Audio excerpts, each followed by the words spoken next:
Brad Pitt has been one of Hollywood's most successful actors since his breakout role in 1991's Thelma and Louise, a role he landed in a strange twist of fate. All the ways you wish you could be, that's me.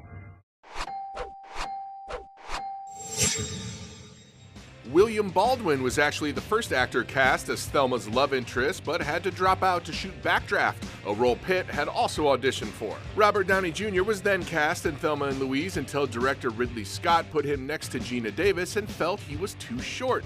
So Davis suggested Pitt over George Clooney, Mark Ruffalo, and Christian Slater, who had also auditioned. But I appreciate your time. You all have a good day, all right?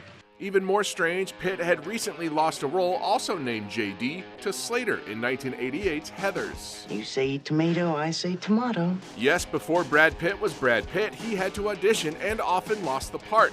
He failed to land a role in Cheers and was beat out by Jim Caviezel for The Thin Red Line. But perhaps most infamous was losing out to Drugstore Cowboy's James LeGros for Phantasm 2. I'm not the only one, there's others. Once Pitt's career took off after Thelma and Louise and A River Runs Through It, however, he was in consideration for most of the hot roles for young actors, from Leonardo DiCaprio's in Titanic to Matthew McConaughey's in A Time to Kill. That's what losing sounds like. Pitt was in the mix for 3 different parts that ended up going to Johnny Depp: Sleepy Hollow, Charlie and the Chocolate Factory, and From Hell. Other roles he was considered for include Denzel Washington's in Crimson Tide, Mel Gibson's in Braveheart, Keanu Reeves in The Matrix, Jude Law's in Cold Mountain, and Nicolas Cage's in Kick-Ass. You always knock me for a loop. There are also several roles he landed but had to turn down over scheduling. Gil Bellows in The Shawshank Redemption, Chris O'Donnell's in The Chamber, Matthew McConaughey's in Dallas Buyers Club, Matt Damon's in The Departed, a movie Pitt stayed on as a producer, and Hugh Jackman's in The Fountain, which he left to make Troy. Imagine a king who fights his own battles. Wouldn't that be a sight? With Russell Crowe's part in State of Play and Reeves in The Devil's Advocate, Pitt left over creative differences, which was also the case for Rockstar, even though his then-wife, Jennifer Aniston, stayed on to star opposite Mark Wahlberg. Am I being kicked out of the group that I started? The longest list for the in-demand actor, however, are the roles Pitt turned down over the years. Deep breath.